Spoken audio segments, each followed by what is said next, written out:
Welcome to the What Really Happened radio show. Because World War III is a really bad idea.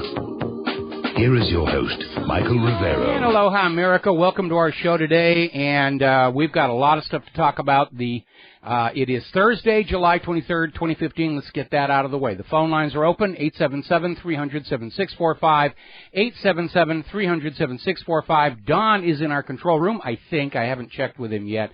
It's been a very busy news morning, and I'm still putting the finishing touches on my talking points, and we've just got lots and lots of stuff to get into.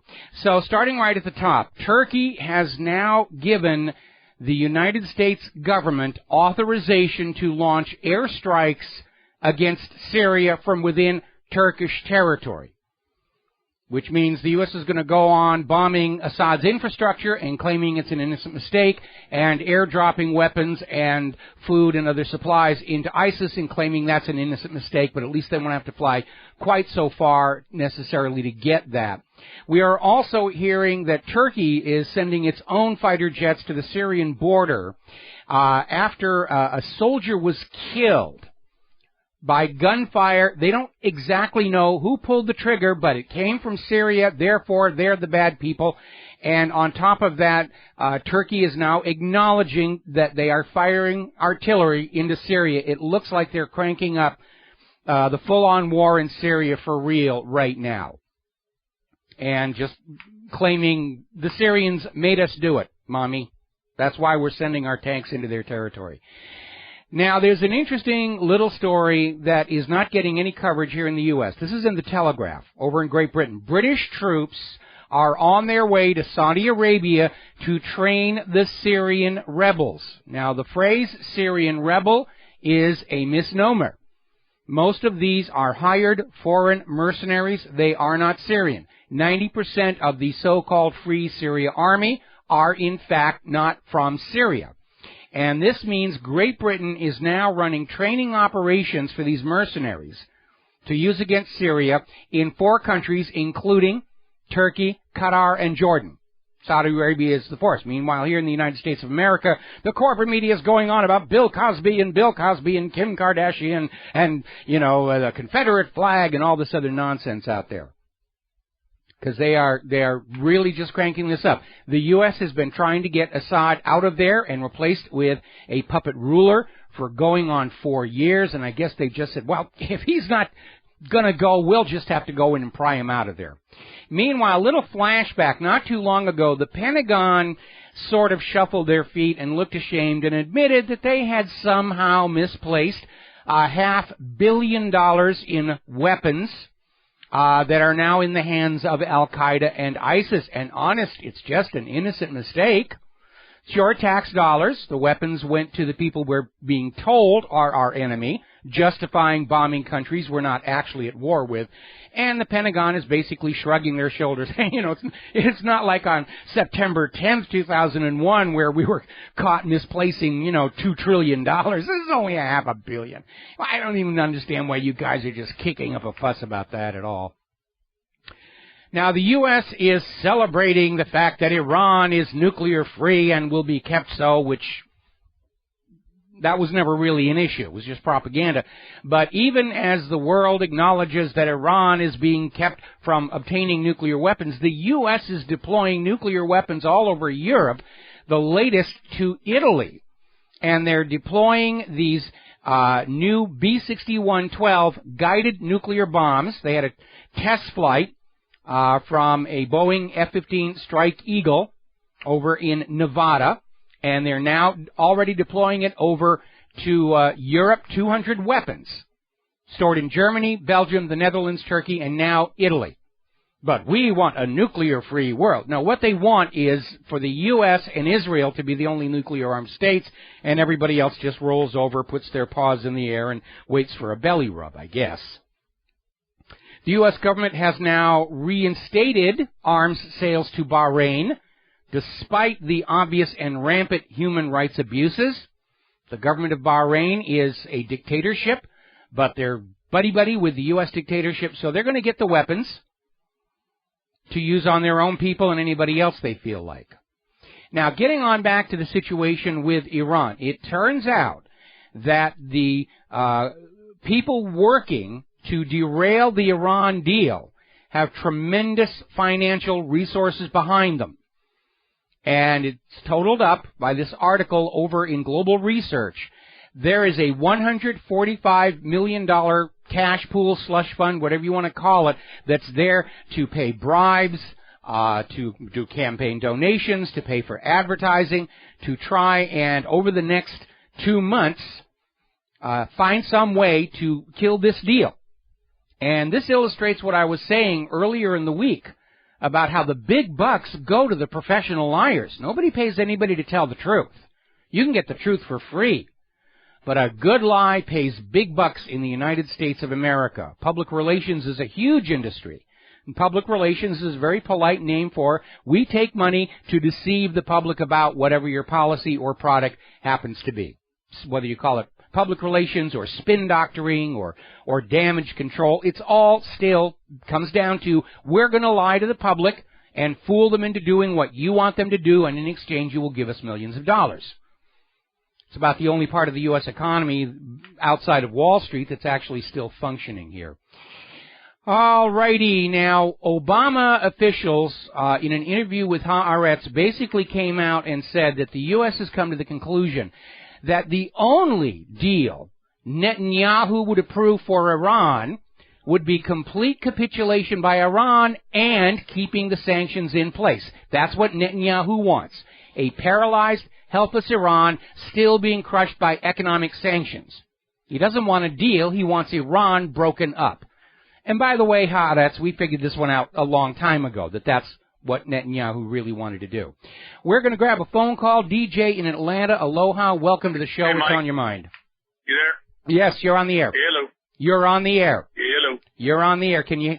Okay, Yeah, I can hear you now. Okay, good. Okay. Yeah, it was went dead there for a minute.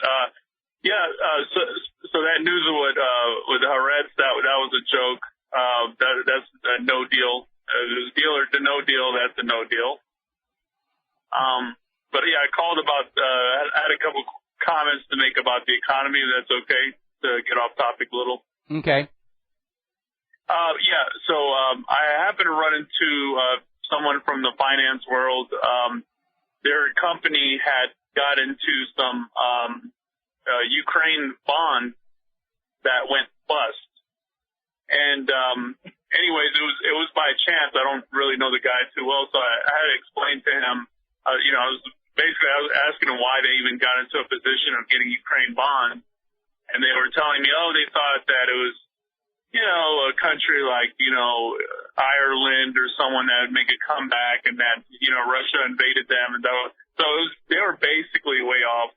Just the entire thing was off. And I have, just listening to the guy, you're absolutely right where you say economists are more like people in religion. It's not necessarily anything based on scientific facts. I mean, they all listen to whatever their masters in Wall Street tell them to believe in, and that's what they'll go by.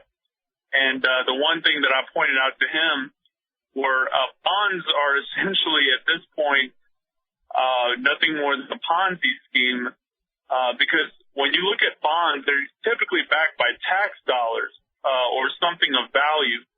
And usually tax dollars. Usually tax dollars, but what the U.S. is doing now with the treasuries and all this debt is that it's giving you back a little bit more of the money that it's printing up, and in other words, there's nothing. There's no way that the U.S. can pay back all the debt, all the U.S. Treasury. No, they can't. There's a huge Treasury bond bubble, and people are beginning to realize that.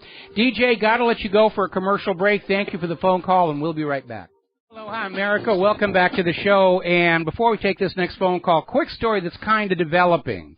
It turns out that one of the people reportedly killed in the Chattanooga shooting was also reported as having been killed in action in Iraq years ago. And there was this YouTube video that was put up about it. The YouTube video is now gone with the message removed by user. And I just got an email from the user saying, I am not the one who removed it. So already we're seeing more indications that this was another one of these endless hoaxes and frauds that the government is putting on out there.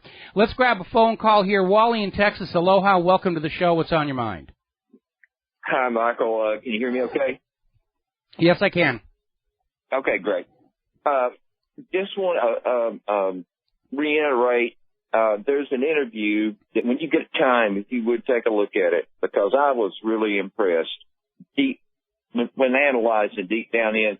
And what you said about Putin, which I totally agree with you, that he's probably the best chess player on terra firma. This interview brings that out. It's Mr. Skousen, Alex Jones interview, and the date is February the 28th of 2014, last day of February. Okay. I think you'll be impressed, but what is important to me is what you think of that interview. Well, I'll have to take a look at it in my copious amounts of free time. I haven't seen the interview yet, and, but I'll make a point of trying to hunt that down, okay? Yeah, it's a real short interview. It's not that long. All right. If you could send me the URL to the interview, that would make it easier for me to track that on down. So thank you very much for the phone call. We're going to let you go. I got a lot of stuff I got to get through today. Now, there's a very interesting article over in nationmultimedia.com about how the warmongering, the endless warmongering by Netanyahu has blown up in his face because nobody is taking him seriously any longer. And it makes a specific mention about the fact that, Netanyahu was out there screaming about Iraq's nuclear weapons, which turned out not to exist. Netanyahu and indeed the government of Israel have been screaming that Iran is 6 months away from a nuclear weapon all the way back to the 1980s. We actually found the front page of an Israeli newspaper saying that Iran is just putting the finishing touches on the nuclear weapon with which they're going to wipe Israel from the face of the earth. And Netanyahu has cried wolf or nuclear duck so many times, nobody can take him seriously. Nor should they. Once you know anybody in any government has been lying to you, tune them out. Absolutely. Now, there is an interesting story that came out of Press TV that is basically saying former CIA contractor Stephen D. Kelly is calling attention to the fact that Israel has been testing dirty bombs out in the Negev desert. And basically says Israel at this point is in a corner. The world is not listening to them anymore about the evil Iranians. And this former CIA and NSA contractor is saying Israel's at the point where it looks like they're going to do a false flag nuclear attack. And say, see, it's Iran, it's Iran. Go hurt them, go hurt them. And, of course, the problem with that is why would Iran do something like that, knowing that nuclear retaliation and invasion would be the result? And the answer is, of course, they wouldn't. Remember what I have been telling you for all these years. To find out if you are being lied to, look for what should be there and isn't. And 9 times out of 10, with all these screams about Iran is going to do this and Iraq is going to do that and Muslims are going to do that, what is usually missing is a reason. Remember back when they were trying to insist that Assad was using sarin gas on his own people. Okay, why would he do that? Why use sarin, a banned chemical weapon, on his own Alawite supporters in front of the UN chemical weapons inspectors? What is the reason for him to do such a stupid thing? And usually the answer comes back, well, you can't expect them to think the way we do. They're all crazy. They're religious fanatics. They don't need a motive. They just do these things just because, which basically says that the propagandists understand there is a giant hole in the propaganda. And they fall back and thrash around and, like, how dare you question what we're telling you? Of course we're going to question what you're telling us. You've been caught lying so many times. Now, bringing a new level to the idea of chutzpah. And by the way, in the book The Joys of Yiddish, Leo Rostin wrote this really cute story. Chutzpah is the quality enshrined in a man who, after murdering his mother and father, throws himself on the mercy of the court because he's an orphan. That's an illustration of chutzpah. Another one is actually inside the musical Fiddler on the Roof, where the beggar comes over and says, are you going to help me? And Avram says, here's a kopeck. And the beggar says, last week you gave me 2 kopecks. And the charitable one says, I had a bad week. And the beggar says, if you had a bad week, why should I suffer? That's chutzpah. So here we have the government of Israel demanding financial compensation to Israel for making the deal with Iran. That's definitely chutzpah. Technically, under the letter of the law, Israel had nothing to do with this. They were not part of the P5+1. They are the only nuclear-armed nation in the region. They will not sign the Non-Proliferation Treaty, will not allow IAEA inspections, but they're the ones out there saying, Iran's the bad guy, go hurt them, and if you're not going to hurt them the way we think you ought to, then you got to give us a little vigorish under the table or something like that. And so there's this article that came over at Sheldon Free Association saying, if anything, where does Israel get off demanding compensation for U.S. foreign policy decisions on top of what they're already getting? And they're saying, if anything, Israel should be compensating the American taxpayer. And this article is absolutely right. Because whatever it is that did or did not happen in Germany before we were all born, America was not to blame for that. And whatever it is that did or did not happen in Germany before we were all born, America sacrificed much blood and treasure to stop it. If Israel believed their own stories about the Nazis, one would think there would be some inkling of gratitude, perhaps an offer of compensation by Israel to all the American families who lost their primary breadwinners on the battlefields of Europe. But Israel does not act like it has anything to be grateful for at all. In fact, their attitude seems to be, we have decided you did not do enough, that you did not spend enough on World War II, not enough of you died in World War II, and therefore you're obligated to continue giving us money in perpetuity. How much sharper than a serpent's tooth to have a thankless child. Israel's a nuclear-armed state. They're not helpless. They don't need our military aid. They're just greedy. We'll be right back. America, welcome back to the show. Now, John Kerry, as Secretary of State, is out there trying as hard as he can to support this Iran deal against a very obvious, well-funded campaign coming in from Israel and its supporters. They don't care how many young Americans are going to be killed and crippled in a war with Iran. Israel wants war with Iran. The oil companies want war with Iran. The private central bankers want a war with Iran. And by golly, they shall not be denied, as long as it's other people's kids being killed for it. Now, John Kerry has made a very good point here. What's really at issue is know-how about how things are done. And he's out there saying Iran has the knowledge to do what they're going to do. Sanctions will not make that knowledge go away. We can't bomb the knowledge away. It's a new reality. We're just going to have to deal with it. Now, of course, Israel's attitude is, well, if you bomb everybody in Iran, you'll have gotten rid of the knowledge. Seems like a workable solution. Now, Obama and Kerry are not pushing this Iran deal because they think peace is a good idea or they think the Iranian people have suffered enough. They're doing it for the same reason relations with Cuba have been normalized, to keep these territories out of the Russian sphere of influence. And apparently the people who want to push for war with Iran don't have the wide view.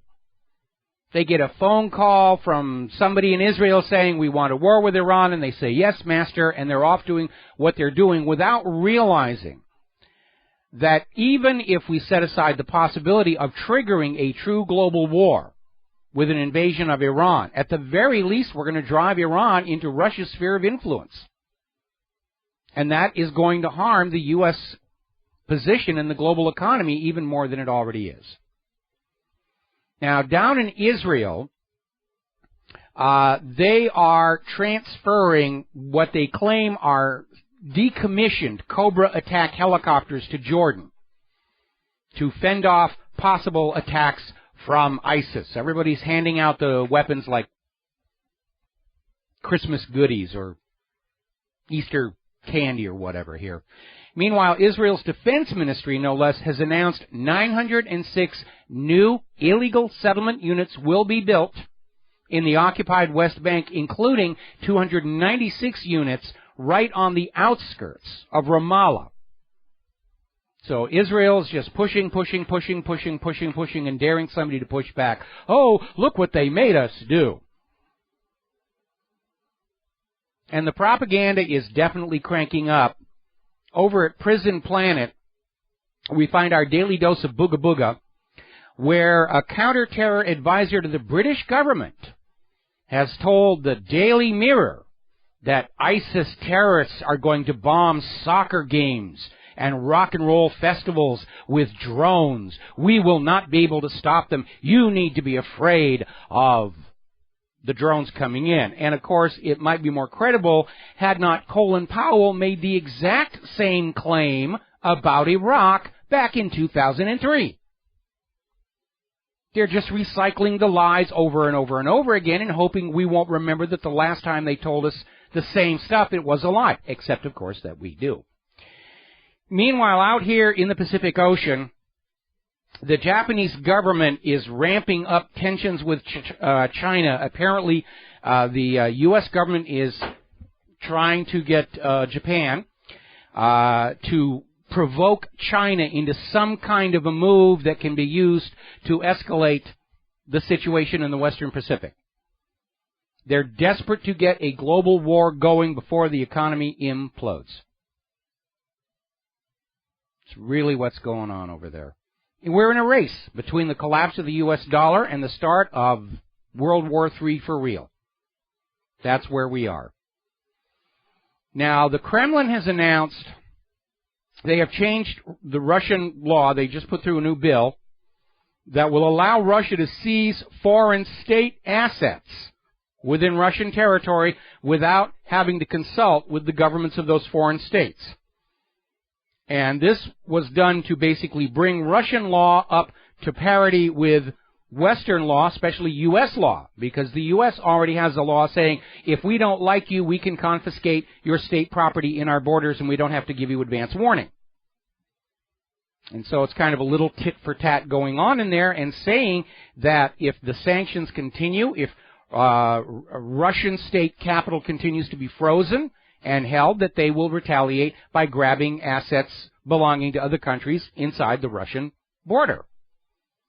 So it's an economic war, and unfortunately the problem with an economic war is it's very easy to slide over into a real shooting war, which way too many people here in the U.S. and Europe actually want. They think it's a good idea. We're going to have a war with Russia.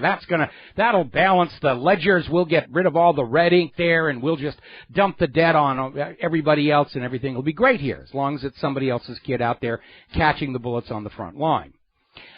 All righty, let's see. We're going to grab a phone call here. Glenn in Philadelphia. Aloha. Welcome to the show. What's on your mind? Hi, Mike. Richard Lewis as Prince John in Robin Hood Men in Tights. That's where you get your hurt them. Yes. That's where you get that. Yes. I just wanted to, I'm one of the 10 people who knows that. Also about your little, beggar Kopek chutzpah joke thing. Yes. Reminded me of something that anybody familiar with volunteer work for charity should understand. And that's the old saying that anyone who says beggars can't be choosers never worked with beggars. Yeah, I have a story that would support that, and not just from the whiners who whine, the non-members of my website who are whining about the ads and everything. I've actually seen people who are the recipients of charity who are saying, no, I don't want that. I want this over here. Okay, well, this is all we got. And you can't have to wonder what's going on in their mind because it's very, very frustrating where there's a degree of expectancy that is not exactly justified given the realities of the current economy. After I would go to the laundromat and get my clothes all washed up and everything. And I had an acquaintance who was a homeless fellow, and he didn't have that problem of having to go to the laundromat because he would just go get shirts, wear them for a day or two, and then throw them away and go get more shirts from the charity. It's like, wait a minute. You get disposable clothing, and I wear a shirt for 3 years, then donate it, and you wear it twice and throw it away? Or that's not right. But anyway. Well, unfortunately, when you have a welfare society, and I saw this many, many years ago when I still lived in Southern California, I was still living with my parents. We're talking about 40 years ago. And my parents had invested in a small unit of apartments in the city of Azusa, and I got drafted to be the unpaid property manager. And I got to see people who will abuse the welfare system. They get away with it because they form a huge voting bloc and simply skew the system to keep on handing them all kinds of free things. There are people genuinely in need, and we should make an effort to help them, but there is no question that politicians encourage this largesse to people that they know are going to continue to vote for them, like the illegal immigrant situation. We're seeing that right now. And we really are in the bread and circuses phase of the nation's history. Oh, absolutely, which is a nasty downward decline. But I have the answer to the drone problem. Yes. You just pull. Yeah, or bring back the royal sport of falconing, hunting with hawks and falcons, and sick the birds on them. We got to take a break for commercials. Thank you very much for the phone call, and we'll be right back. Hi, America. Welcome back to the show here. And over on Fox News, there's a whole lineup of people out there saying it's time to recognize the enemies, and we've got to put together a coalition. We've got to go to war. And I'm not even sure who he's talking about, whether it's Russia or Iran or who the heck it is this week that they're going to try and get a war going against. It's everybody. It's the money junkies against the rest of us. That is the war. Okay, it's Islamic extremism. They want to make war on the Muslims. It's a new holy crusade. Grab thy sword and be blessed by a priest and go out and slaughter the infidels. We really are going back to a new dark ages. Now, not too long ago, we had a story about how the United States drone forces were having a major problem retaining pilots who, despite all the gratuitous medals and decorations and a lot of heavy medication, seem to have moral qualms about sitting in an air-conditioned room in Nevada dropping white-hot flaming death on people on the other side of the world that they don't actually know represent some kind of a threat. And despite official denials, it has come out that Royal Air Force personnel are now taking the joysticks over there at Creech base in air base in Nevada. It's also come out as part of this scandal that these drone pilots in Nevada are not just sending in drone missions to Syria, they're going into Pakistan and Yemen. Here's a drone, there's a drone, everywhere a drone, E-I-E-I-O. It's all white-hot flaming death and nobody knows what we're doing, so we can get away with it. All right, let's take a phone call here. John in Barbados. Aloha. Welcome to the show. What's on your mind? Hello, Michael. Thanks for having me on. Yeah, this idea of, ginning up a new world war, I think is a little ridiculous because we know whichever side loses, whether it's America or Russia and China or whatever, if they're losing, whichever side is losing, they're going to go nuclear. Well, nobody wins these wars. In fact, I wrote a story a while back, Majestic Memories. I'm going to go ahead and repost it on the news break. And it was about the Jim Carrey film, The Majestic. And I had a huge resonance with that film because I grew up in a town very much like the one depicted in the movie, where even though we could tell ourselves that we had won World War II, which isn't entirely accurate, we showed up when the Germans were already in retreat and stood up there and said, hey, look at us, we're the big dudes on the planet. But everybody loses in these wars. Everybody loses their families, their loved ones. They lose their factories, their homes. I mean, the U.S. was very lucky in World War II. We were the only nation not to have our industrial base bombed into rubble, which is what gave us an economic advantage going into the 1950s. But ordinary people pay the price for the war. Even on the winning side, they suffer harm. You know, the political leaders get to wag flags, and the bankers get to collect on the loans to both sides. They make huge amounts of money. War is good for those who make the weapons and those who loan the money to buy the weapons. And for everybody else, they're all losers. Doesn't matter which flag flies over your head. You're all still collectively losers. Okay, Michael. Well, years ago, I used to be a counselor. And I went to what they called an Association of District Councillor meeting. And the keynote speaker was the then Minister of Defence, Tom King. Mm-hmm. We were each allowed a question. We were each allowed one question or two, and then a reply once he'd replied to the question. And my question to Tom King was, how do you have a nuclear war without dropping the bomb? And he was scratching his head for a minute. And of course, I just said, well, you know, a 5,000-pound bunker buster straight down the throat of a nuclear power station. And, you know, this is one of the options, but eventually he sort of replied to the question. And then I said to him, well, look, if you are going to go to nuclear war with Russia, you better hope I die. Because when you come out of your bunker, all you are to me is fresh meat on the hoof. And they taste like chicken. Yeah, and he tastes like long pork. But, you know, and there was gasps of horror in the room with all these councillors. But I just said, you know, you just be meat on the hoof. And as far as that's concerned, that's me. That's how I feel. Well, I have a somewhat different approach to that, and that is that I'm not going to give them the chance to come out from those underground bunkers because they're just going to try and set up the same scam all over again, private central banking and, the elites, the Eloy and the Morlock, whatever. I think when the war starts, let's find all those bunkers and simply cement over the hatches and just walk away, and that will be the end of that. Turn them into tombs, Michael. I wouldn't even dignify them with that name. Just toxic waste disposal site. That's the sign we'll put on the top. Caution, radioactive waste, do not open for 5,000 years. That's the problem.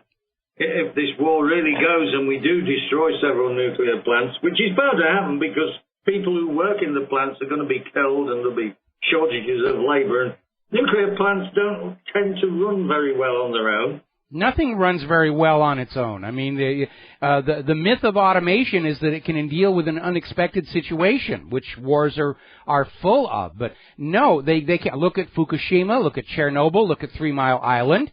Even with humans on staff, they couldn't deal with the unexpected. Well, I mean, Fukushima's already killed the Pacific Ocean as far as seafood is concerned. That's what we're seeing here. And now there's mutant flowers are growing up all over the area. Confirming that there was enough radiation to trigger genetic damage in anything living around the area. Okay? What, in Hawaii, Michael? Yeah. Oh, my good night. Oh, well, best of luck with that. I mean, keep your mask on. Well, I've got my V for Vendetta mask, but I don't think it's going to help with the radiation. It's got all these holes in the front of it. We do monitor the air for radiation. My systems will not do waterborne or alpha, which is the real danger. But, yeah, there's definitely an issue, and everybody's concerned about, where the seafood is coming from. And they're very concerned over the fact that the World Trade Organization, having succeeded in banning country of origin labeling on meat, it's going to do exactly the same thing with fish, and that is going to be a real problem. People are just going to give up eating seafood completely out of concern that they may be getting something that's contaminated.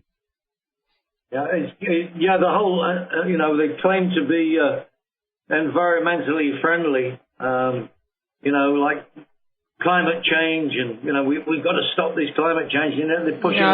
They're just selling another policy. They're selling another tax. Anyway, John, got to let you go. We've got so much stuff to get through today, and I want to get one more story here before we take the break for the news. Over in Macedonia, you haven't been hearing a lot about Macedonia, but it appears there was another U.S. coup d'etat, one of the Victoria Nuland specials there.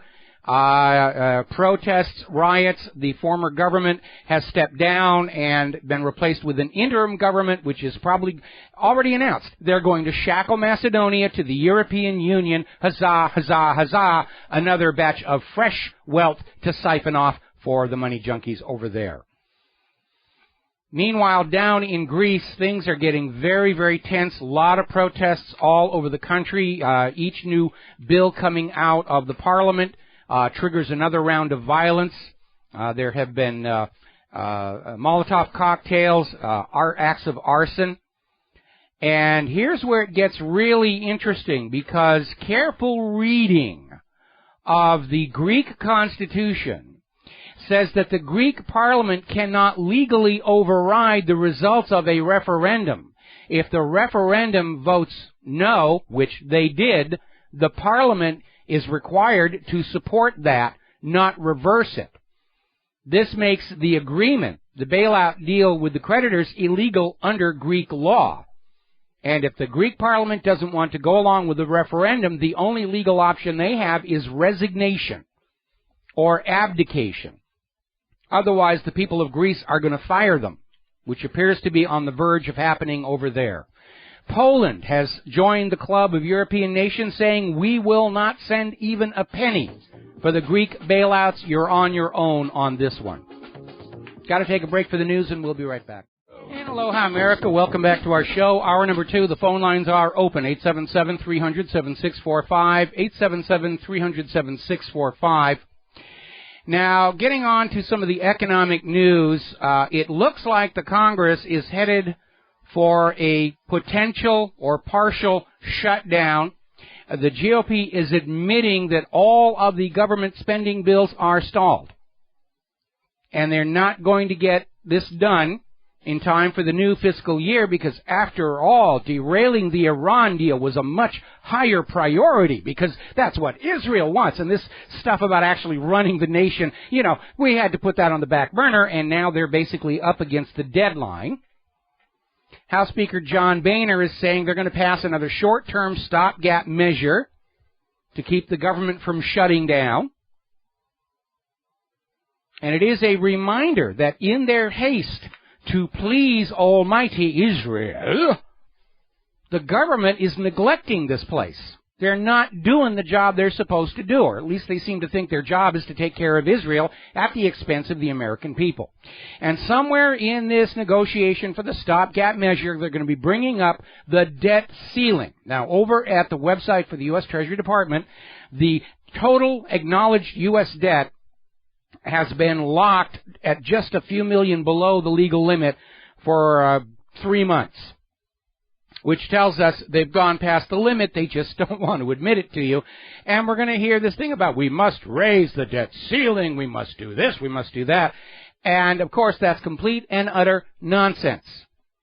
They're trying to keep you distracted from what's going on. The real question you, the American people, should be asking is not whether to raise the debt ceiling, but rather why the federal government, which is authorized by the Constitution to create and issue interest-free money, instead chooses to borrow that money at interest from a privately owned central bank, plunging future generations of Americans into debt slavery. That is the question you should be asking. They don't want you to ask it, oh, Bill Cosby, Kim Kardashian, pay no attention to the financial shenanigans. They're going through the same thing up in Canada with the Comer lawsuit, where the Canadian government doesn't really have a good explanation to the Canadian people why they stopped funding infrastructure with interest-free loans from the Central Bank of Canada, as authorized in its charter, and instead borrow that money at interest from bankers. And yes, it was tied in with Canada's acceptance into the Bank of International Settlements. But to the Canadian people, that's not a good enough reason, because they're the ones expected to pony up all this interest that shouldn't exist to the central bank. The common enemy of all mankind are these private central banks issuing all of the public currency as a loan at interest. There's no reason for such a system. It's a scam. It is a tool of enslavement. The essence of the banking industry is to keep everybody, whether they're individuals or nations, permanent slaves to debt. Rule by compound interest. And it's no more legitimate a form of governance than rule by divine right or rule by slavery. And like those former failed systems, it only works as long as people allow themselves to be brainwashed into believing this is the way the world is supposed to be. All right, we're going to grab ourselves a phone call. Damien in New York. Aloha, welcome to the show. What's on your mind? Aloha, Michael. I appreciate so much everything you're doing and your focus. You remain focused, and I agree with you 100% on what you're saying. That I had sent you actually a picture of the debt clock over here in New York, and it was a couple months ago. Last I checked, they had actually set it back, and then the last time I had gone by there, it actually was off. So I'll have to go by there again and see if that's still the case, and I'll get a picture of it off for you if it's still off. But couldn't pay the electric bill. Yeah, exactly. We hear this all the time. People talk about, government. We don't want government running things. We don't want government controlling blah, blah, blah. And this is the argument for so many things as far as, social, services, let's say, for lack of a better word. So what they don't really grasp is that we do have government intervention. The only thing is it's not government for the people. It's government for the bank.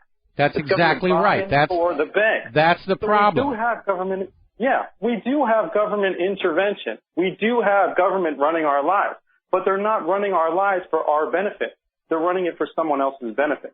And this is the sort of disconnect that I really don't understand, that sort of hypocrisy and that denial of the truth of what is the real reality here.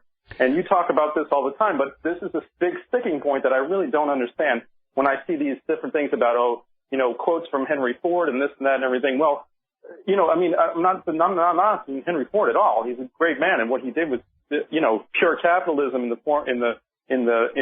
better sense of what capitalism is. But we do have government working for intervention, working for banks, working for Wall Street, working for corporations now. Okay, well let me cut in here a little bit and go back in history, because the idea of government intervention was that, first of all, as this nation was set up with the revolutionary idea of the people producing their own money, not having a state religion mandated for everybody, and a deliberately weakened and hamstrung central government. The idea was that the government was responsible for issuing the public currency and guaranteeing its value and uniformity, and other than that, had no power over it. People were just allowed to go on out and do business, but as soon as that was set up, you immediately had the agents of the banking families in Europe coming on in and saying, no, if you're going to carry on commerce with the rest of the world, you have to be in debt to these European banks, or they will not allow you to trade with them. It was basically, we're not going to recognize the U.S. dollar unless we already own a big chunk of it. And Alexander Hamilton Alexander Hamilton was the banker's agent in place inside the U.S. government. It's one of the issues that eventually led to the duel. But Hamilton was absolutely hardcore. We've got to play the rules by the private bankers. And it went back and forth because Hamilton helped bring into existence the first Bank of the United States. It had a 20-year charter. And at the end of those 20 years, they had caused so much damage to the American people, Congress refused to renew their charter, even though they were threatened with a war by the head of the Rothschild banking family. And sure enough, that's where the War of 1812 came from. And even though the U.S. technically won that war, it plunged the government into so much debt, they were forced to accept a charter for a second Bank of the United States. And that ran for 20 years until it was shut down by Andrew Jackson, which prompted an immediate attempt on his life, which failed when both pistols refused to fire. And Jackson said he knew the Rothschilds were behind this. And it's been going back and forth. This system of enslavement to death cannot really work until the whole world is brought underneath it, and that's dangerously close right now. There are very, very few nations left on Earth that are not operating with economies dominated by privately owned central banks. And they're not doing it for the benefit of the nations and the people. They're doing it to make themselves rich on the labor of the people of planet Earth.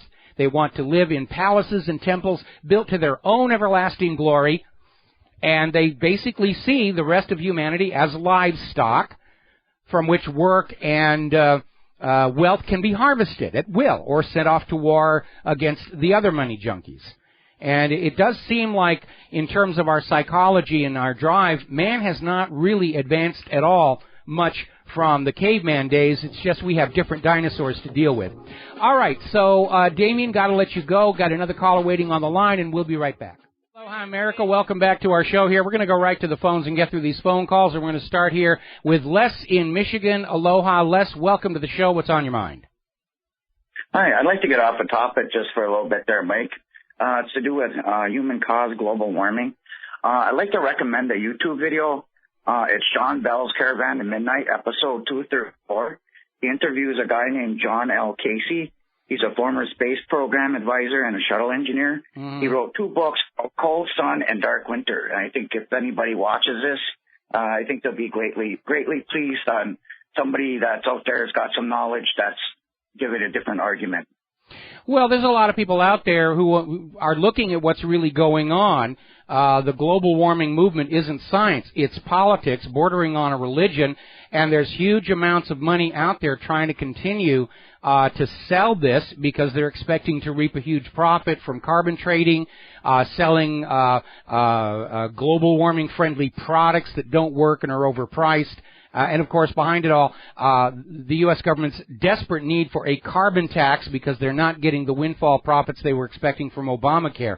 But we have been saying here for years that solar output dominates climate here on Earth, along with the changing shape of the Earth's orbit.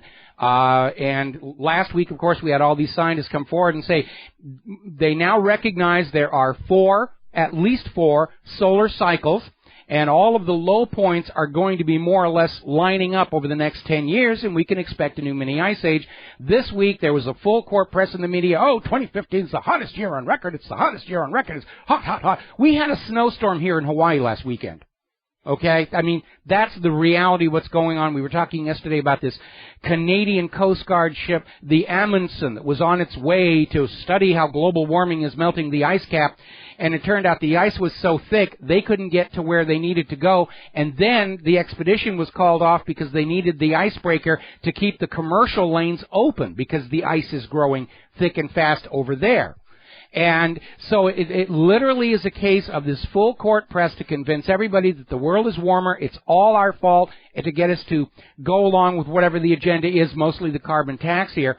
And it's almost laughable how they keep on pushing this, and apparently they have a greatly overinflated sense of their own trustworthiness and credibility there in the corporate media, where they're still out there pushing this nonsense. And by the way, I saw a story earlier today, I'm not kidding you about this. They are acknowledging what I was saying only a couple of months ago. We're heading into another brutal winter. We're seeing it already down under in Australia and New Zealand. And they're saying it's going to be an absolutely brutal record-setting cold winter, and it's all the fault of human-caused global warming. They're already out there trying to sell the idea that all of this brutally cold winter is because of human-caused global warming, and the heat is hiding in the bottom of the ocean, and all this other nonsense they've come up with. And I don't know, maybe they just think we've all graduated from Common Core, that we're all morons who believe we're right just to listen to what the corporate media tells us. But it is rather amazing. Anything else, Les? Well, I was just saying that John L. Casey discussed all of that. He does it really well. There are voices out there who are telling the truth. But again, the big money is going to the paid liars. The big money is going to the Brian Williams, who, even though he's known to be a liar, still getting $8 million a year to get up there and say things like, the world is warming and it is all your fault, and really it is just essential that you pay your carbon taxes on time. And that's it. I mean, lying is big business in the United States of America. It's a booming part. The only booming part of the U.S. economy is telling lies for profit. Okay? Yeah.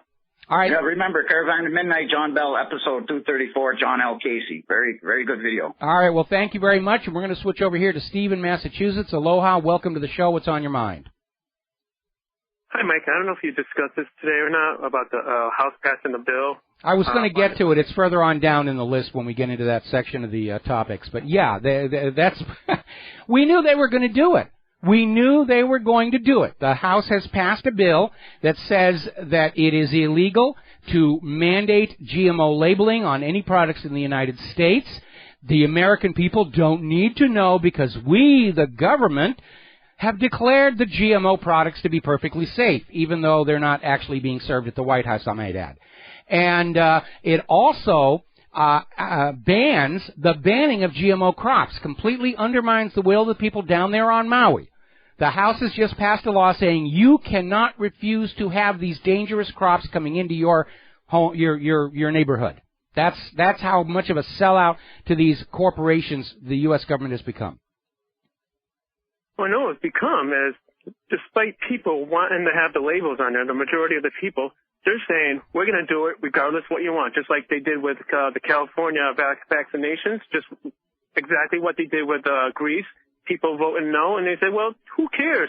We're going to do exactly what you want and try to stop us. You know what's rather amazing is when they're out there pushing the human-caused global warming, and there's absolutely no proof supporting any of their claims, they fall back on the precautionary principle that we ought to do this just in case it's a factor. And yet when you apply the precautionary principle to these untested, unproven GMO creations, the response is, oh, no, we absolutely know that this is perfectly safe here, and you should be grateful for them, and it's going to produce more food for less money, which is not true, by the way. They're going to be resistant to pests. That's already falling apart. And we're already seeing that these GMO crops have all these unexpected side effects of modification to their GMOs, such as they're not drought resistant, which is what hit all those poor farmers over in India that were required to use BT cotton. This is a disastrous product. And I'm still worried that epicite gene has broken into the wild and is contaminating corn all around the planet. But we're not supposed to know that. I mean, it is a return to 18th century mercantilism, where the government says, you will buy this, and you will only buy it from the people we tell you to buy it from. That's where we are right now. We're back in the same condition the American colonies were going into 1776. Yeah, I'm getting to the point where I don't even know what to buy anymore. I know the corn is mostly GMO, the soy, the wheat. It's getting to the point where they're just yeah, and they're passing laws so that you can't grow food on your own property anymore because that makes you independent, and independence is a threat to the national security. You all have to be on the hook to the government, to the corporate electricity companies, to the corporate trash removal, to all of that stuff. Dependency is the only way the government will feel safe and secure. You have to be your own bank. You have to make sure you don't get sick. You have to be dependent on yourself for everything. Otherwise, yeah, but they're outlawing that. They're outlawing that. They're starting to go after all these homes that have been built off the grid with solar and wind power and saying, sorry, it doesn't match the building code because it's not plugged into the utilities. We're going to tear it down. That's it. It's mandating being plugged into the grid. Being off-grid is now considered an act of treason. We'll be right back. Hi, America. Welcome back to the show here. We're talking about the economy. Now, down in Texas, as you know, they have passed a bill to set up the Texas Gold Depository to hold the state's gold, which is worth about $1 billion. And they're still waiting for a return phone call from the New York Federal Reserve. And the government of Texas is beginning to think that maybe their gold isn't actually there anymore. They must have been watching America's Book of Secrets on History Channel, because we said, yeah, it's not there. You're going to get the big stall. And so now Texas Tea Party member Dave Eagle is saying, at the very least, the Federal Reserve ought to allow us to inspect the vaults to make sure our gold is still there and hasn't been taken someplace else. And that's not going to happen either, because when Germany wanted to repatriate their gold bars that were being stored for a fee at the New York Federal Reserve, they got the big stall. No, we can't return it to you for at least 7 years. And we're not set up for visitors. Well, you know you can't come in, and we're not going to open the door and let you look at what you are supposed to have entrusted to us. The only gold that has been sent back to Germany is not the original bars, which were stamped and numbered property of the German people. In fact, the gold bars that were sent to Germany turned out to be far less pure. They'd actually been fiddled with. Instead of being .999 fine investment grade gold, it was something like 95% pure. And so, Texas, I don't know how to tell you this, but the biggest mistake you ever made was trusting a privately owned central bank with your gold, because it's gone out there, it's been dumped on the market to help crush gold prices down, it's been leased out, they can't get it back. And yes, you should demand your gold back, because remember, the Federal Reserve, contrary to its public image, the Federal Reserve is a private company. It's not part of the government. They took the name Federal Reserve instead of the Third Bank of the United States to sort of bamboozle you all into thinking it's part of the government. But the Federal Reserve is no more federal than Federal Express.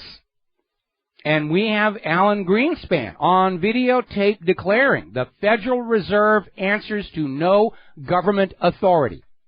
They are a law unto themselves. So it's a private company. So government of Texas could send the Texas National Guard up there and arrest them all for stealing the gold of the Texas people. And they ought to do that. Let's see. Wells Fargo has announced further job cuts. Walmart is ending the overnight hours at some stores. I have a real hard time with imagining people who want to go to Walmart at 1 o'clock in the morning, but apparently that was a thing. McDonald's is going to be raising their prices to protect the dwindling profit, and we know that's not going to work. The more they raise their prices on what is very over-value engineered food, people just aren't going to go there anymore. McDonald's abandoned its traditional market, ultra-low price meals for people on a tight budget. And they're expensive now. They've got decor with McCafe. They're pretentious as all get out. They're screaming about their workers making too much money and wondering where the profits are going. People just aren't going to McDonald's anymore. They're going to find other burger places where the food is better. I don't eat at a lot of fast food places any longer, but back when I did, I was already abandoning McDonald's for Wendy's. You know, the burgers are simpler, but they're good. And they do taste more like real food than what we're getting from McDonald's here. All righty, let's talk about Donald Trump. He's all over the news today, and everybody's out there saying, Trump needs to go away and everything. Now, there's a story over at the Gateway Pundit where the GOP leadership is trying to figure out a way that they can block Donald Trump from taking part in the upcoming GOP debates. This is the guy who is in first place in the GOP polls.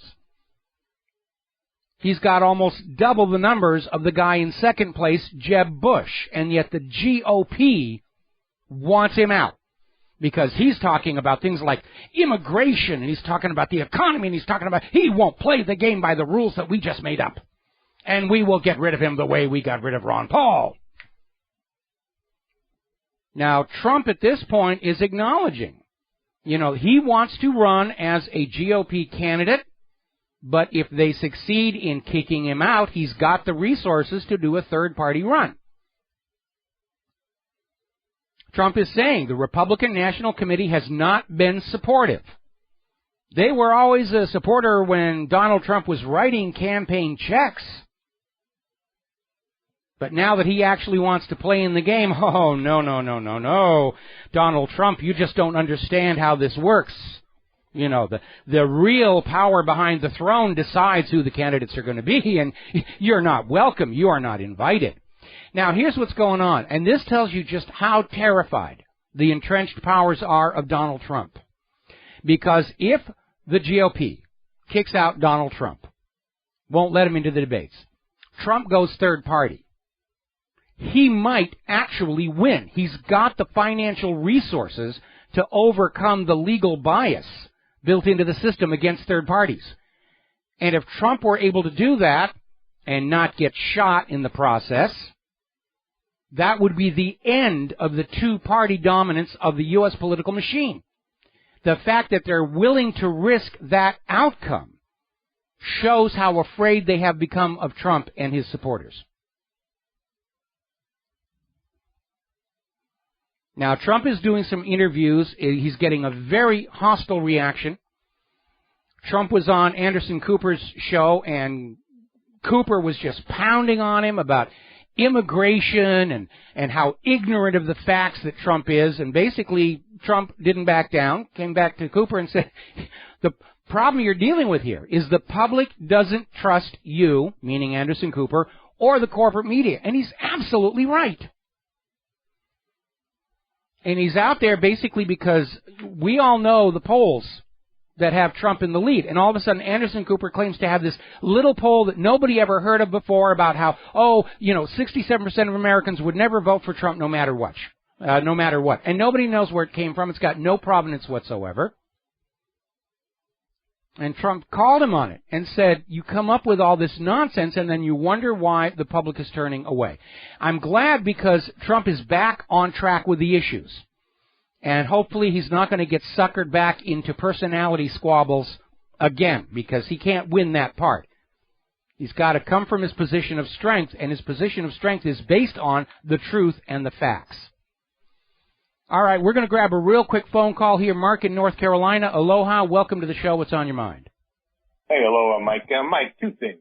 One is the Republican Party must be suicidal, because all he will do, he will run third party. He's got the money to do it, and he's not Ross Perot, okay? He's not going to, run and quit and then run again. Say to North Vietnamese army, he's chasing him around in his Texas ranch, or in his case, Trump Towers. He's not going to do stupid stuff like that. I think Trump would win in a landslide with both parties. He would get Democrats and Republicans, the so-called Reagan Democrats, people like me, blue-collar people like me. I'll tell you what Trump's real threat to the GOP is, and they're not dealing with it, and that is that he'll take enough votes away from the other GOP candidates to put Hillary in the White House. And they're apparently willing to risk that as well to get him. Mark, thank you very much for the phone call. We got to take another break for commercials. We'll be right back. Aloha, America. Welcome back to the show. We're talking about Donald Trump, and I got to say, my early misgivings notwithstanding, I'm starting to really like the guy. I really am. Anyway, he had this interview with Anderson Cooper, and Anderson Cooper was on the warpath with all these claims of polls that show that Trump can't possibly go anywhere. And by the way, they did exactly the same thing to Ron Paul. All of the major polls showed him with a huge grassroots support, and yet somehow the corporate media found this little obscure poll nobody ever heard from before saying that people would vote for Hitler before they voted for Ron Paul. So they're giving Trump the Ron Paul treatment already, and everybody knows that's exactly what the corporate media is doing. Donald Trump was not backing down, and Anderson Cooper was really getting on him over this immigration issue and saying that Donald Trump is impervious to the facts about immigration because the GOP are all anti-immigrant. And the GOP voters don't care about these poor, suffering people. And again, Cooper is being very underhanded about this because the issue isn't immigration. The issue is illegal immigration. And all of these people who want completely open borders and all the illegals coming in, they keep trying to blur it, saying, well, you're opposed to immigration. No, I don't have a problem with immigration.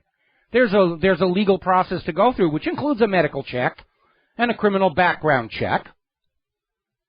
It's illegal immigration that is the issue. And Anderson Cooper was out there saying, you GOP vote, you're heartless, you have no feelings, you have no sympathy, you should be ashamed of yourself.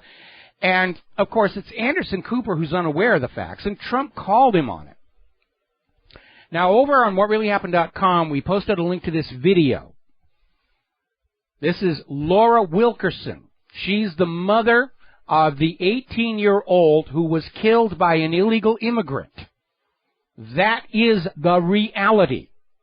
Right now, 75% of all federal drug arrests are illegal immigrants. That's the reality that Anderson Cooper doesn't want you thinking about.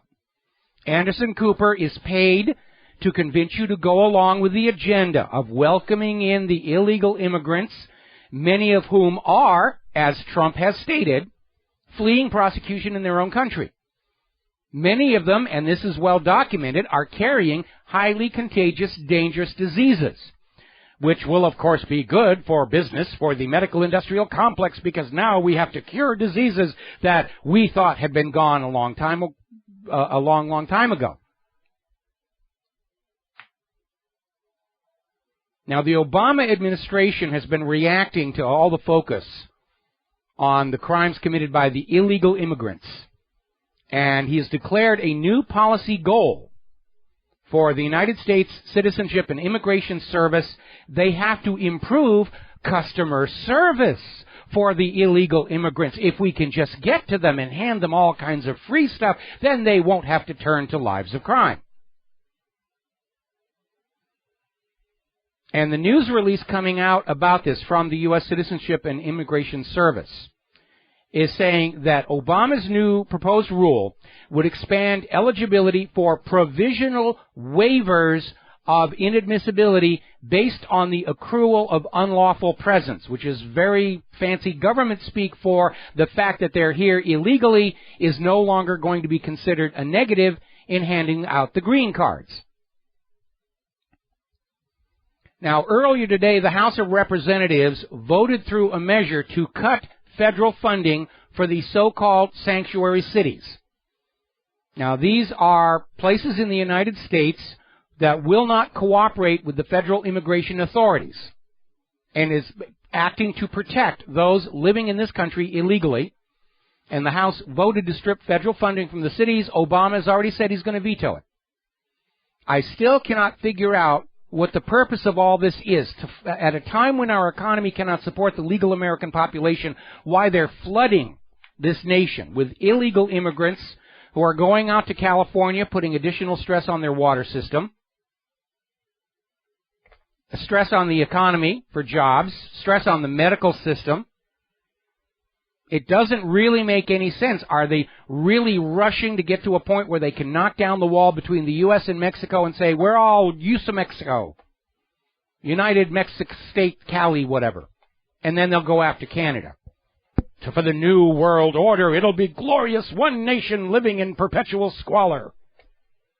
One planet, rather. Getting on back to Trump, CNN tried to go on the attack on Trump, talking about, how he makes his money. Oh my God, he made $1.1 million last year. He got paid $500,000 for a speech. And yet we all know that the Clintons are just rolling in the dough from very questionable sources. All right, we've got to take a couple of phone calls here before we break for the top of the hour news. Jason in Ohio, aloha, welcome to the show. What's on your mind? Jason, are you there? I cannot hear Jason. There you are. There I am. Okay. Okay. Aloha. Aloha, nui nui, what's on your mind? Well, the immigration thing is a problem, and Trump just came out and basically stated what it was. It was, a lot of these people, like the one that did the murder, he was sent back 6 times? Yeah. It was like a vacation. He was sent back down to Mexico for 6 months and came back up here. And this type of reaction of our government going along with that is wrong. Well, we're seeing basically Trump is a big threat to the politically correct movement, which is it doesn't matter how bad things really are, it's politically correct to see it in this particular interpretation and point of view. I mean, we were seeing that with Anderson Cooper, where he's out there saying that, you're just heartless, you have no sympathy for the immigrants. And again, Cooper is blurring the line between legal immigration, which very few people have a problem with, and the illegal immigration, which is by definition a criminal act the instant they set the foot over the border. Exactly. And, this is a war of political correctness against reality, and in the long run, reality is going to win, because everybody's sick and tired of political correctness. I've had political correctness up to here, and I don't intend towing that line anymore. Exactly. I agree with you 100% on that. We can't keep having these people come up here, and we don't know who they are. They're coming across the border. A bunch of them are from the MS-13 gang. They're bringing in tons of drugs to give themselves a financial leg up. Then they get all this free stuff from the federal government. The illegal immigrants are getting a better deal from the U.S. government than the legal citizens who were born here.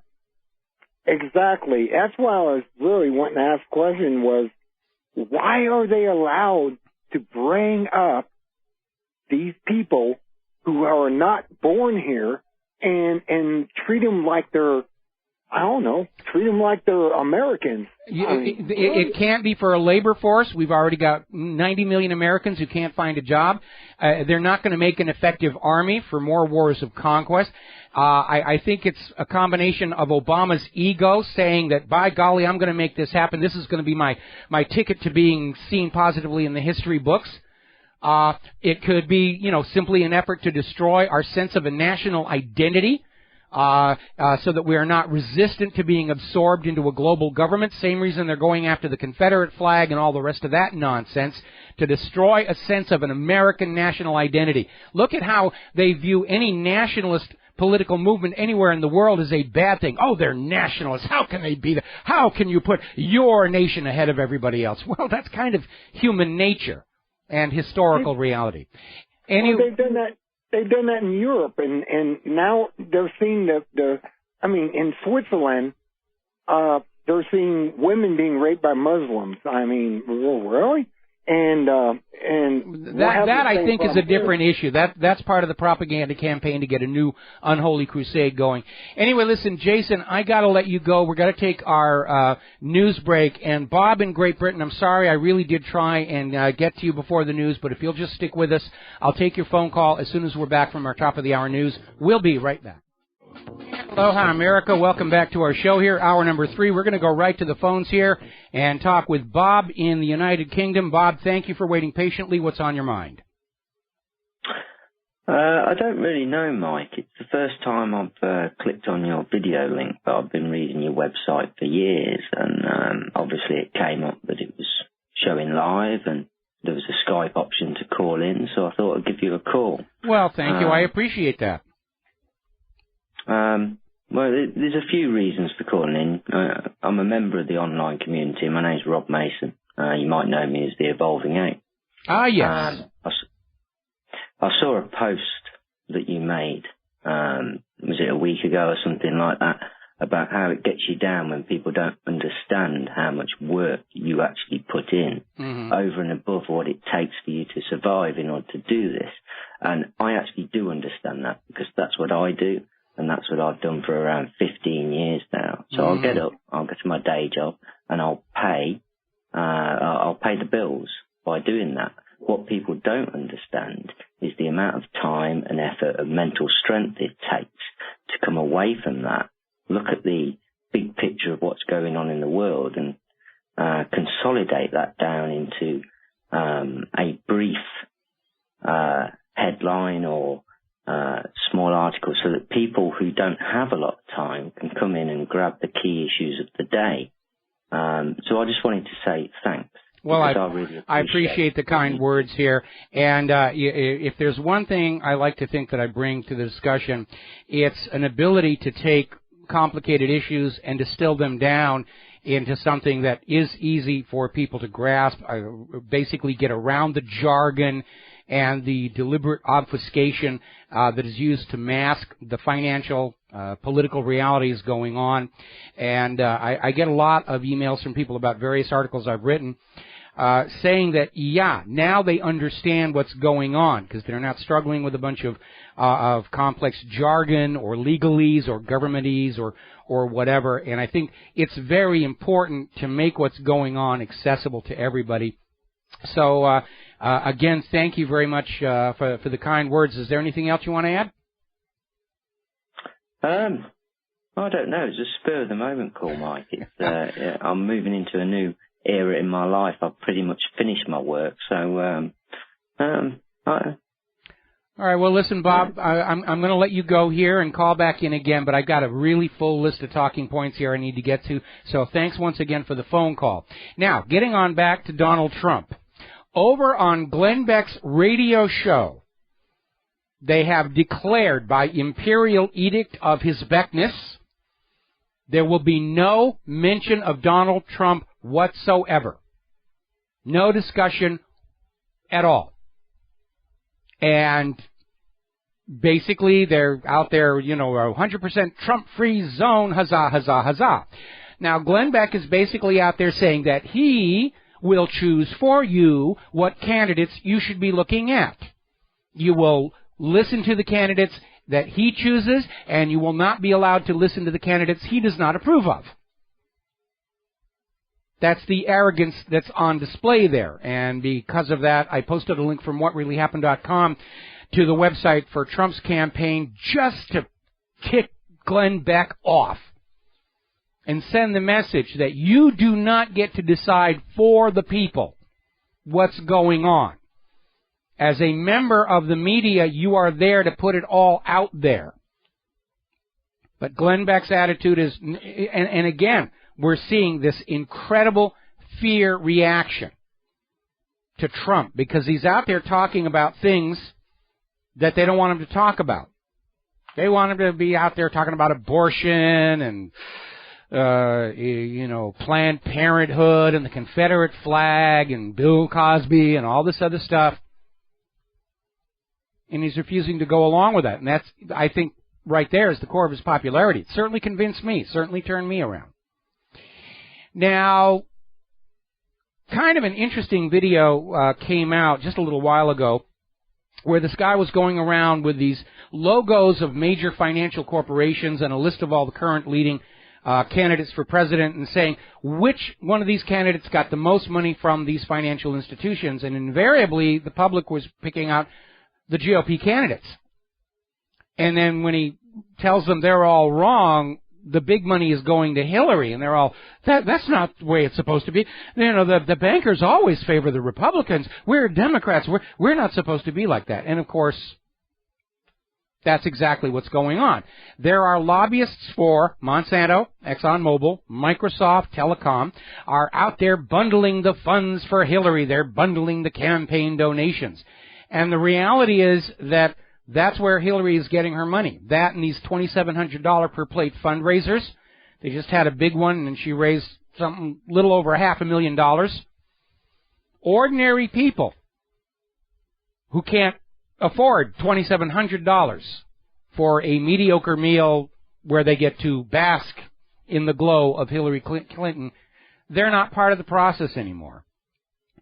Now, what's really interesting is there was a segment on MSNBC earlier today talking about Hillary's declining poll numbers, especially in the categories of honesty, trustworthiness.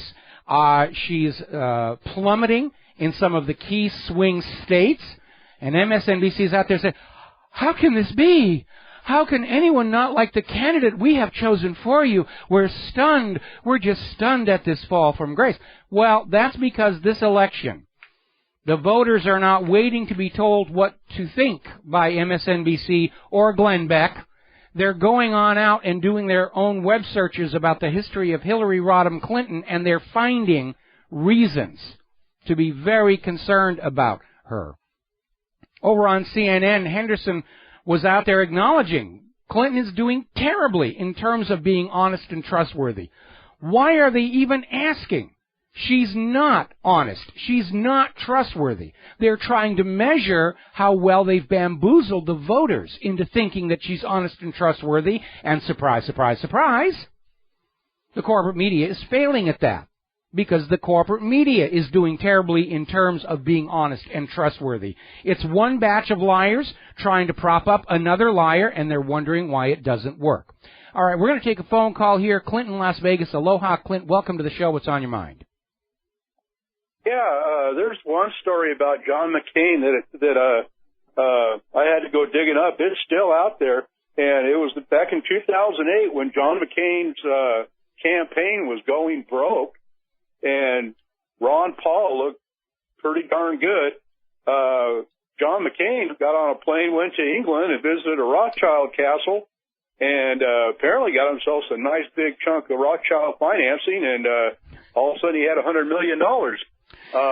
And then he comes back and picks Sarah Palin as his running mate and just... Yeah. I mean, to me, that's all you need to know about McCain. He actually thought Sarah Palin was going to make a good vice president. I don't think he was going to vice president her. Anyways, but he just laughed about it when he came back, and because the law is very clear on this. I think now we know why. I was wondering, what have you seen the video that apparently a fake ISIS video made in a studio and it got smuggled out? Yeah, I think it's a hoax. I think it's a hoax to try and get people riled up about the ISIS videos and then be exposed as a straw man. And so I'm not paying that much attention to it. But you did touch on something that is very important. It is technically illegal under U.S. law for any candidate to be getting donations from a foreign source. And yet they're all doing it. They're all flagrant about it. When the Clintons were running for Bill's first term in office, they were getting money from sources in China and Asia, for which they traded some of our high-tech back to them. It's like they don't even bother trying to even look like they're obeying the laws anymore. We got to take a break for commercials. Thank you for the call, Clint. We'll be right back. Aloha, America. Welcome back to the show. And early today, a very alert reader sent me a very interesting link from a website called Warrior Forum. Now, we have been talking before about how Israel has organized an online networking system called Megaphone, where if anybody sees an article critical of Israel or supportive of the Palestinians, they'll type it into a little message app on their desktop. It pops up on all the other computers running Megaphone, and they all can go on in and pile on in and scream, "You're an anti-Semite, you're a Jew hater, you're a..." And we know that the government of Israel is openly funding Jewish students to stay at home and post Israeli propaganda, giving some of these full scholarships. It's all bought and paid for. And so it was interesting to look at this posting over at warriorforum.com, and we've got it linked to the front page of What Really Happened. And it was put up by a member who apparently joined just to put this up there. And they're advertising for people to join this paid Reddit group, where anybody who signs on will be paid to upvote or downvote Reddit threads that they're directed to. You know, vote this thread up, vote that thread down. And it's $1 per thread that they post. And interestingly enough, the contact information to join this program is given in Israeli time and posted by a lady named Lenora Avram. So when you're out there on the blogs and you're seeing somebody who seems to be standing there with their hair on fire and unable to smell the smoke, you're dealing with bought and paid for propaganda. It's big business. They're trying to hijack the popular opinion on the Internet, the independent media, the way they've already done it in the corporate media. Fortunately, we outnumber them, and they're wasting their money. And, of course, these kinds of dirty tricks don't work when the public becomes aware that's what's going on. By the way, speaking of dirty tricks, you remember Adam Gadon, the American Al-Qaeda? was out there with all the videos about evil Americans and we're going to come and get you. And it turned out his real name was Adam Perlman, and he was the grandson of a member of the board of directors of the Anti-Defamation League. Now, he was reported killed in a drone strike back in 2008. Well, you can't keep a good man down, apparently, because he released several videos after that, and he was reported killed again in April of this year. But over at ABC News, they have a new message from the American Al-Qaeda telling ISIS that there will be no paradise for you.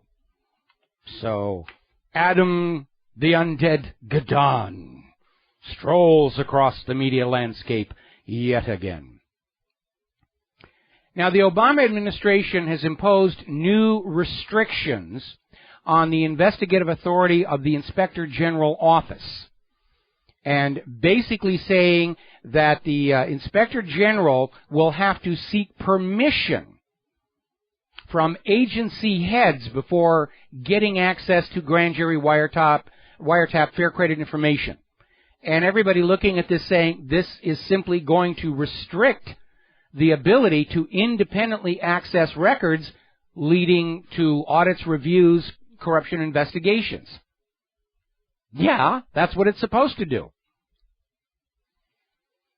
Now, as you know, there was a recent court decision ordering the release of the videotapes made of the force feeding of prisoners at Guantanamo who'd gone on hunger strikes and wanted to starve themselves to death rather than endure the torture by the U.S. any longer, and they were strapped into a chair and force-fed. And it was all videotaped. And the court said the tapes have to be made public in response to Freedom of Information Act lawsuits by the media. And the Obama administration has filed a new motion asking for reconsideration, saying that in point of fact, the media does not have a First Amendment right to any of government documents or records in this matter. Now, the reason the media was given the First Amendment was to act as a watchdog on government abuse. They're picking at nits on this issue. But behind all of that, we the people, who are expected to pay all the bills, obey the orders of, and sacrifice the lives of our children in the wars of, we have an inalienable right to know if the U.S. government has been committing war crimes. Now, the demonstration of Obama's most transparent administration in history. None of your business. You're not allowed to know. We're not going to tell you if we've been torturing people to death, and anybody who wants to know, we're going to break their legs. By the way, new report, this is coming out of INFOWARS.com. The recently escaped drug lord El Chapo apparently did have help from the Mexican government to make his daring escape through that fluorescent lit tunnel on the motorcycle. Wouldn't be the first time.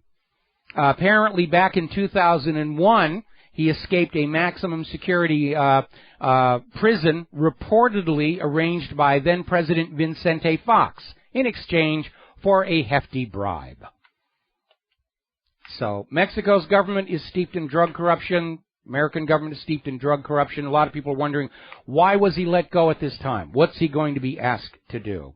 Now, as you probably heard on the SRN news break, the autopsy on Sandra Bland has come back saying there's no evidence of a homicide. I don't know about you. I'm not going to believe anything coming out of any official government office on this or anything else.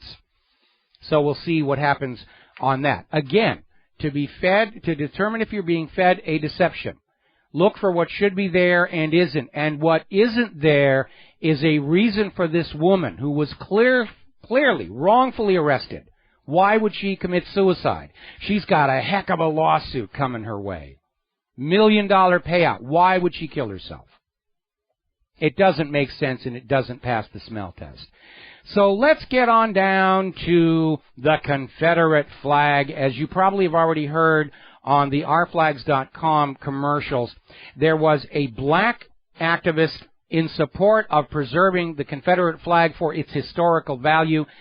He has been killed in foul play.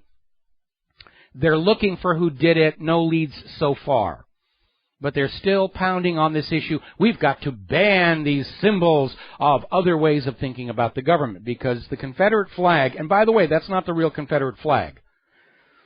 It's a naval ensign, but everybody thinks it's the Confederate flag because that's what Hollywood's been using it for. It's not a symbol of slavery. It's a symbol of independence from a central tyrannical government. And we should not allow the government or anybody in the media to tell us what symbols mean to us. They don't have that right. They don't have that power. They don't have that authority. I'll decide for myself what a symbol means. Thank you very much. We'll be back after these words from our sponsors.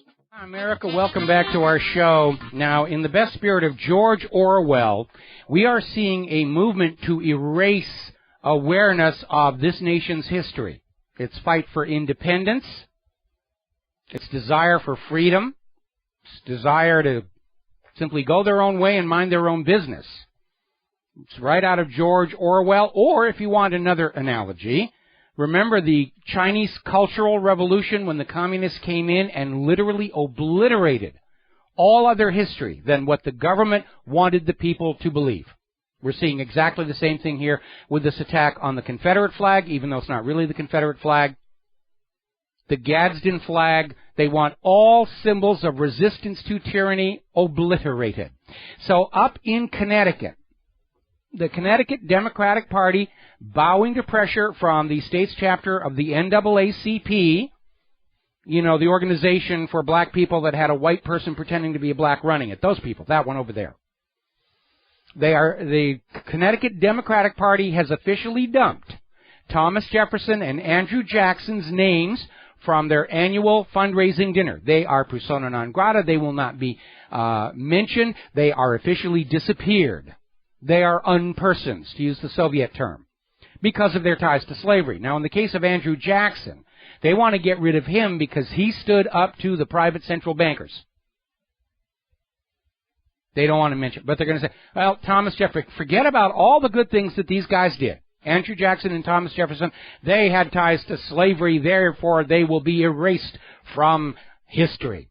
And this is kind of absurd because you need to remember that when Jefferson and Andrew Jackson and George Washington were alive, slavery was not only legal, it was socially accepted.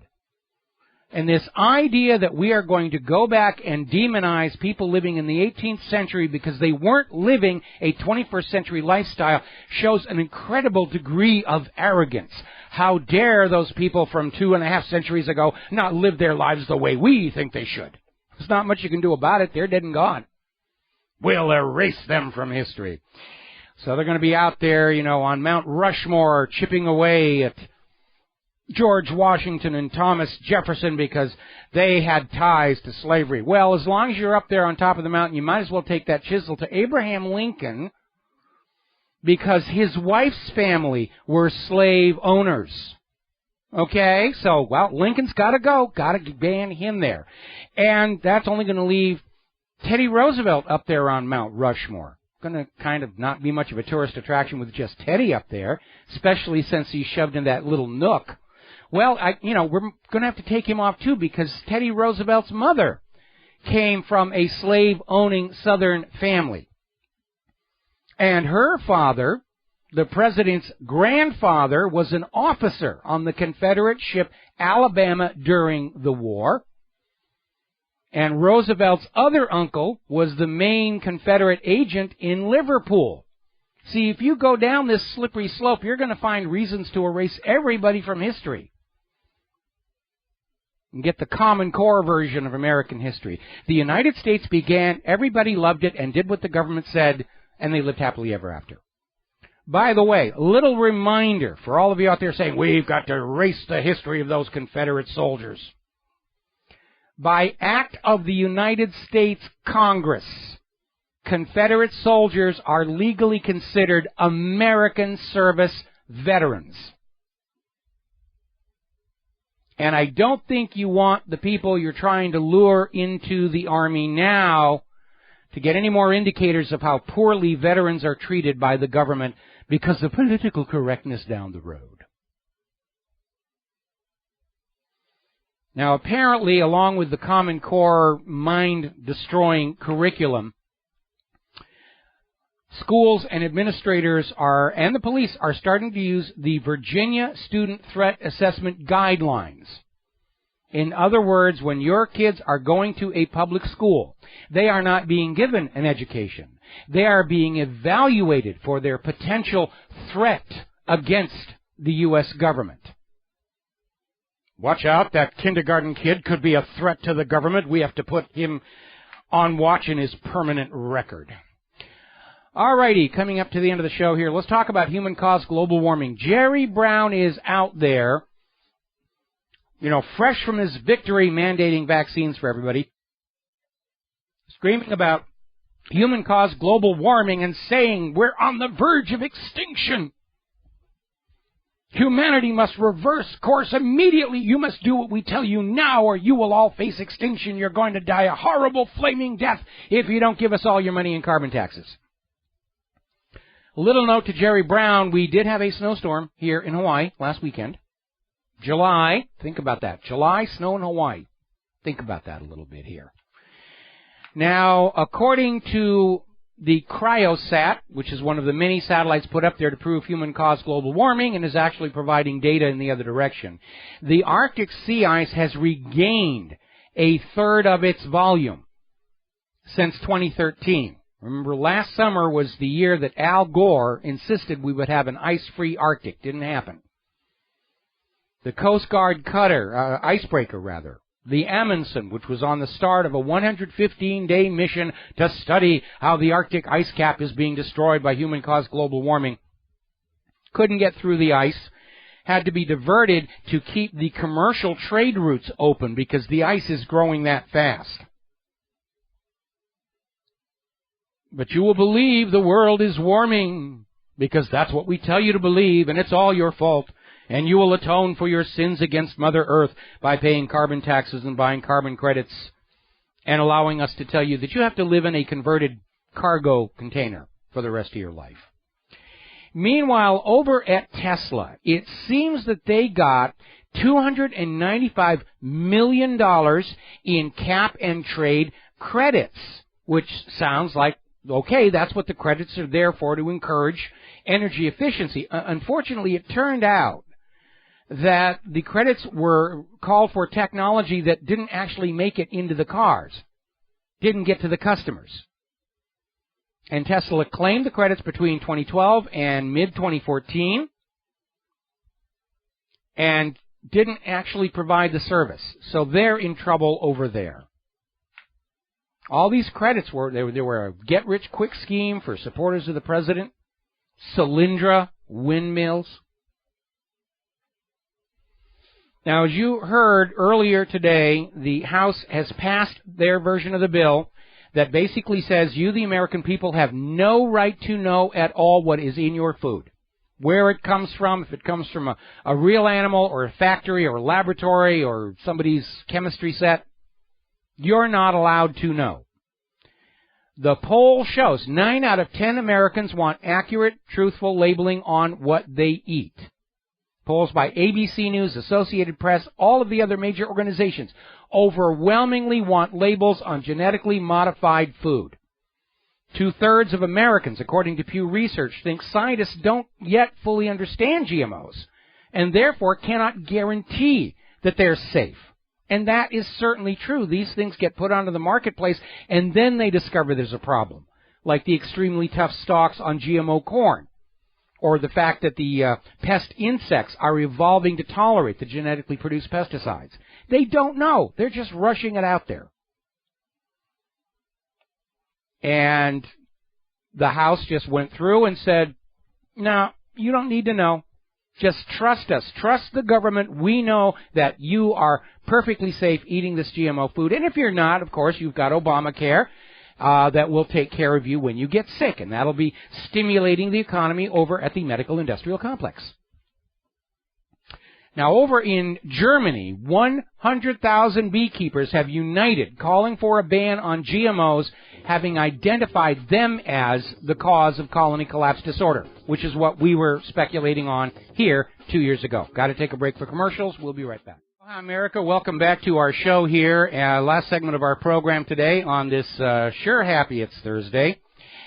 Now, the vaccine debate is heating up. A lot of big money involved. A lot of people buying stock in the vaccine manufacturers because now that they're talking about mandatory vaccination laws, anybody that owns stock in those companies is going to be making a fortune.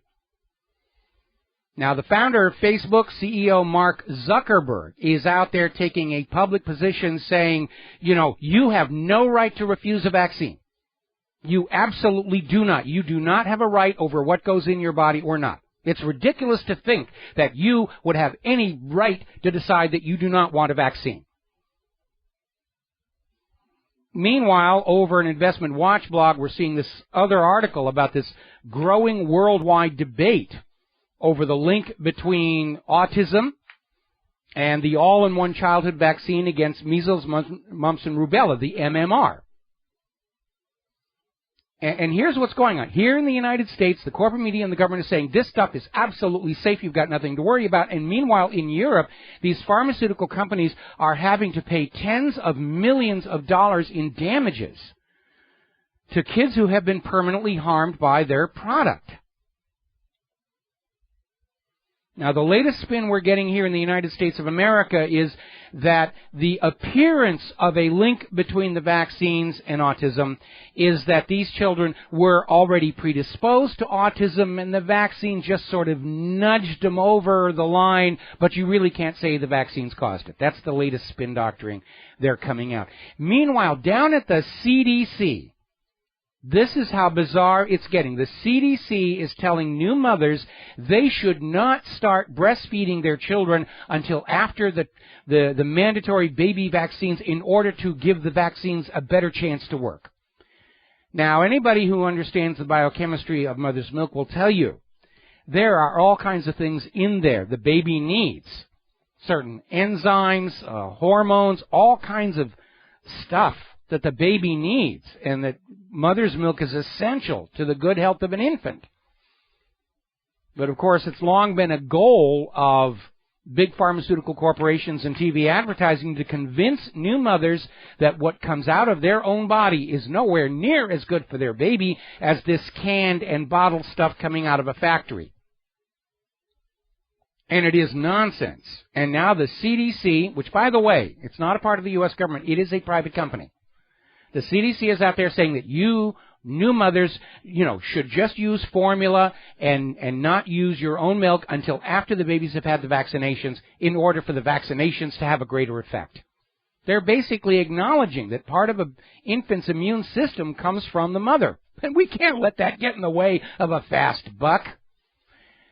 Speaking of fast buck, on Monday, the New York Attorney General's office filed a lawsuit against the National Children's Leukemia Foundation.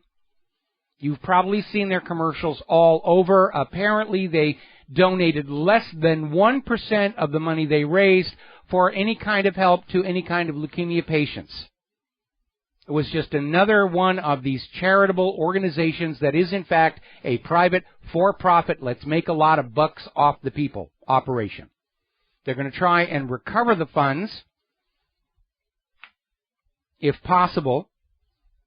But if you feel strongly that you want to get involved with what's going on in our society, I suggest that you go out and get directly involved, like Claire and I do with these food programs here. We go down there, we hand out the stuff that we have bought. We know it is, without any question, going to the people who really need it. And it will be your Buddha on the road moment as well, because you will, with your own eyes, see the true costs of this money junkie empire that we have been living in all this time. Now, as we mentioned earlier in the program, there are people who are going back into the area around the remains of the Fukushima Daiichi nuclear plant, and they are discovering large amounts of mutant life forms, including flowers. They're not hopping out of the ground and chasing the photographers around yet or anything. The mutations are actually kind of interesting to look at, but the fact that it's happening confirms that we are looking at radiation-induced mutation in the wake of the Fukushima meltdown. Now, there's another story that came out of NNews.com talking about how commercial shipping captains and academics are saying that the Pacific Ocean over in the West is going silent. They're saying quite literally there are no more fish. They're concerned about the bioaccumulation of radioactive material now becoming a source of contamination. And one thing you need to understand about mutated life forms, 9 times out of 10, they are not able to reproduce anymore. In fact, reproductive failure is one of the earliest of the radiation created mutations. It just breaks the mechanism here.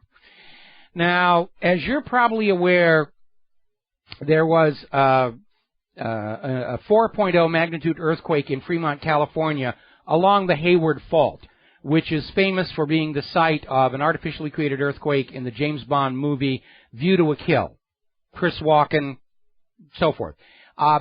There is apparently a scientist over at the U.S. Geological Survey saying that this does appear to be a precursor to a much larger quake, and everybody needs to be ready. Now, could be crying wolf.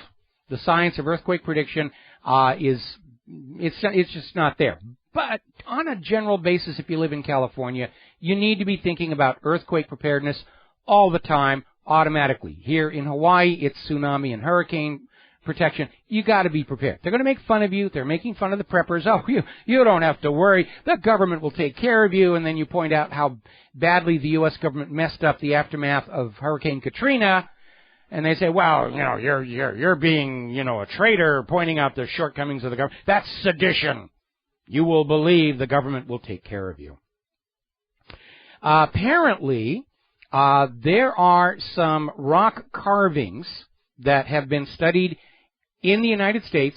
They date back to 3,300 years ago and appear to confirm that Asians were living and working on the North American continent 3,300 years ago, which has kind of been known that Columbus wasn't really the first. The Vikings beat him over to the New World. The Egyptians did, because the Egyptians' mummies show that they were using cocaine, and then as now, there's only one place on earth to get that. And there have been a lot of indications of Chinese culture in the New World, and this appears to be more of the same.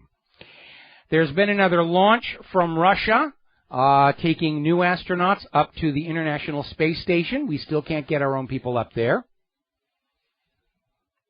And everyone's very concerned about recent rocket failures here in the United States of America, and one robotic ship that went wacko over there for the Progress rocket. But the Russians are still building reliable rocket engines here. Now, you've probably seen it or will see it on the corporate media, how NASA has announced that they found another potential Earth-like planet. It's the right size, it's in the right orbit, the sun is the same kind, and huzzah, huzzah, huzzah. And good that they're doing that. But this focus on finding Earth-like planets betrays a certain species chauvinism. If it isn't life like us, we're not interested. NASA's looking for planets like our own because we live comfortably here. But the truth is, we're comfortable on Earth because we evolved here, not because Earth just coincidentally had all the right conditions for us to be comfortable. The extremophiles in our own world show that life evolves to be comfortable wherever it emerges. The freezing Arctic waters, the very hot conditions down in the deep crust. And we should not assume that water is the only fluid medium in which life can emerge. Life may emerge in liquid methane. Could emerge in a highly dense gaseous atmosphere, like we see on Jupiter. And by putting on this life as we know it blinders, we may miss out on truly extraterrestrial life forms right before the eyes of our spacecraft. There's the music. Time for me to get out of here, get something useful done with the rest of the day.